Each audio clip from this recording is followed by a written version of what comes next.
जय हिंद। देखिए, हम अभी पॉलिटिकल साइंस और इंटरनेशनल रिलेशन के क्वेश्चन को समझने का प्रयास करेंगे। 1985 में यह प्रश्न पूछे गए हैं। Paper 1 section B, question number 1C। देखो, बड़ा ही अच्छा जो है स्टेटमेंट बेस्ड क्वेश्चन है कि मतलब किन्हीं एक विचारक का, पॉलिटिकल स्कॉलर का या महान दार्शनिक का विचार दिया रहता है और उस पर फिर आपको अपनी राय व्यक्त करनी होती है। इसमें यही कहा जा रहा है, ये नेहरू जी की विचार है कि वी हैव टू एडमिट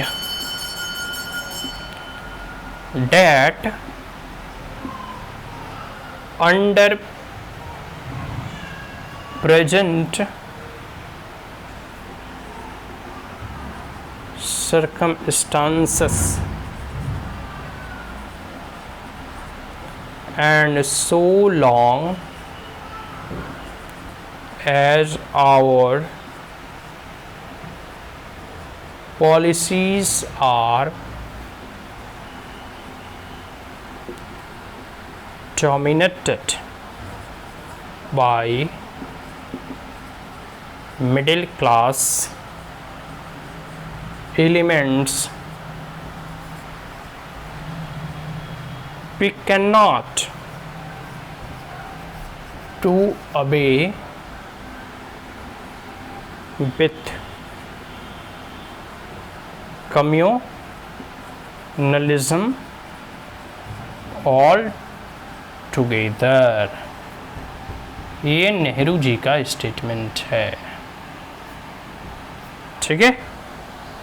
1936। देखिए, इस स्टेटमेंट को आपने एक बार पढ़ ही लिया होगा।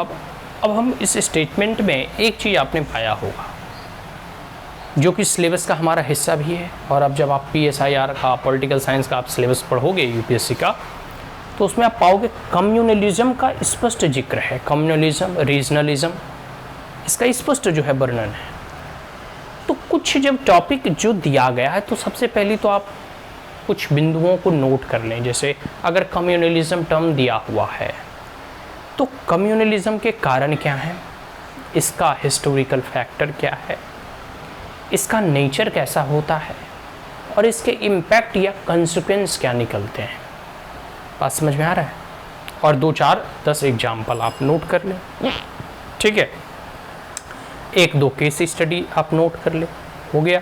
अब कम्युनलिज्म से आधारित कहीं भी प्रश्न पूछे जाएंगे तो आप वहाँ पे उन तमाम फैक्टर, इम्पैक्ट और कंसिक्वेंसेस लिख सकते हैं या नहीं लिख सकते।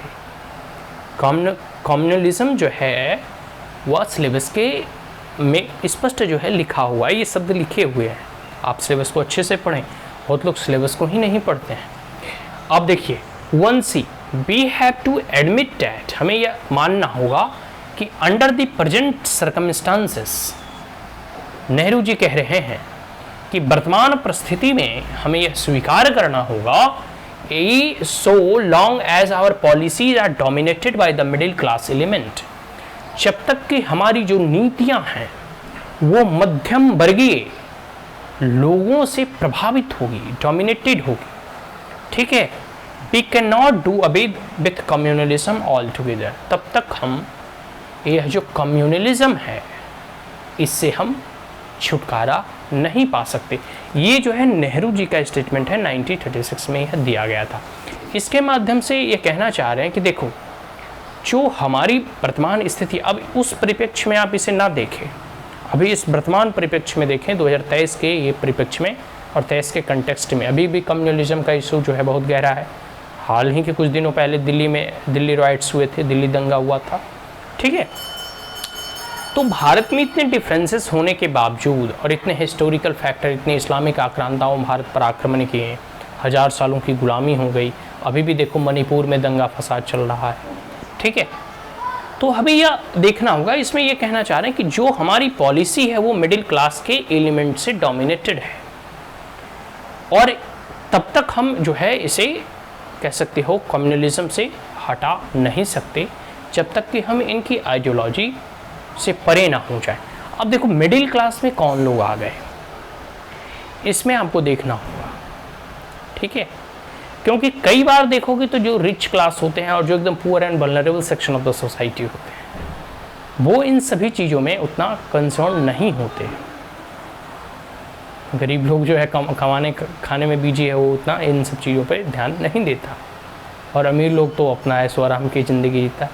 मिडिल क्लास बीच में कई जो है इन सब पॉलिटिक्स में वो इन्वॉल्व रहते हैं, क्योंकि सबके अपने अपने हित हैं।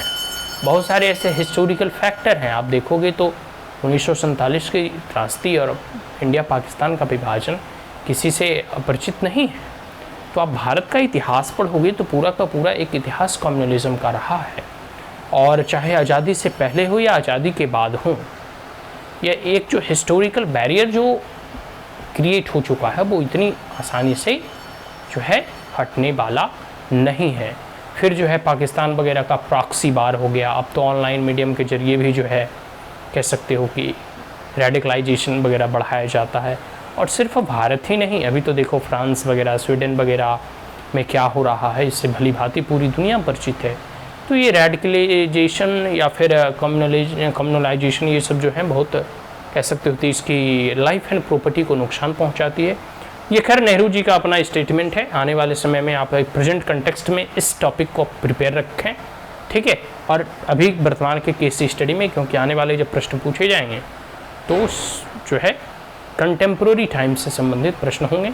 हाँ, लेकिन कम्युनलिज्म जो टॉपिक है वो वही रहेगा, और आपको कई एक केस स्टडी आपको इसमें जो है आंसर लिखते वक्त आपका एग्जाम्पल वगैरह आप दे सकते हैं, ठीक है। तो आशा करता हूँ यह प्रश्न समझ में आ गया होगा। अब हम लोग नेक्स्ट क्वेश्चन समझने का प्रयास करते हैं। स्टार्ट के लिए थैंक यू।